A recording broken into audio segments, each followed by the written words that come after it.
Okay, this one is genuinely wild.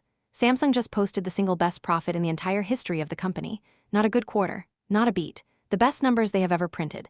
And the market sold it so hard, so fast, that South Korea's stock exchange had to slam the emergency brake and halt all trading. A circuit breaker. On record earnings.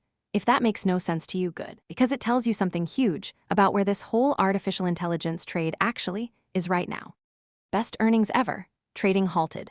Those two things are not supposed to happen on the same day. So let me show you what the market was actually reacting to because it wasn't the earnings. Here's the setup. Samsung makes the memory chips that artificial intelligence runs on, and demand has been insane.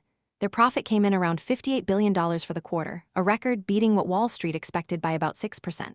Blowout. And the stock dropped as much as 10%. Its rival, SK Hynix, got hit too. The whole Korean market fell so fast it tripped its sixth circuit breaker of the year. On the best chip earnings anyone has seen. So what were people actually selling? The easy answer, the one all over the internet today, is, that's it, the artificial intelligence bubble just popped. But hold on. If the bubble was popping, you'd expect bad earnings. These were the best earnings ever. That explanation doesn't actually fit what happened. The real reason is stranger and way more important if you own any of this. Start with the money. The four biggest cloud companies are still going to spend around $725 billion building artificial intelligence this year. That is up 77% in a single year. The spending is not shrinking. It is accelerating hard, so the sell-off is not the market saying the boom is over.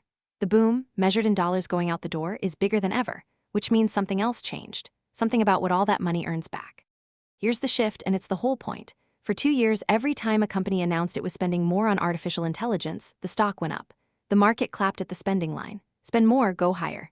But spending is not the same thing as a return. And this week, for the first time, the market stopped clapping at how much was going out and started asking the uncomfortable question. What comes back? And when it asked that question, it sold the most exposed part of the whole stack first. It was never about the spending. It's about the return. And memory chips are the first domino because they are the most commodity, most cyclical piece of the whole build. When the market gets nervous about the payoff, that's the first thing it dumps, even on record numbers. Look how split the smart money is on this exact question.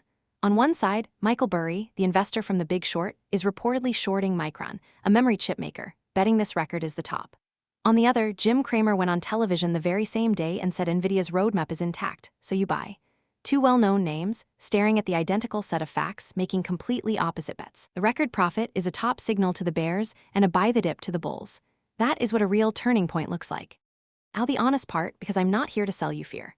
The bears have been calling the top of this thing for 2 straight years, and they have been wrong the entire time. The memory demand is real.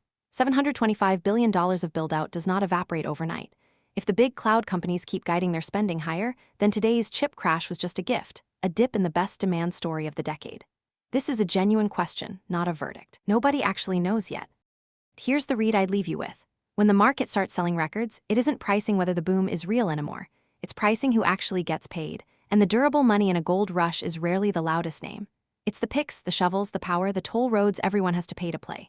That's the call. The infrastructure beats the pure chip over the next few quarters. So watch the return line, not the spending line. That's where this breaks open. I'm Frankie, one contrarian read a day. Subscribe.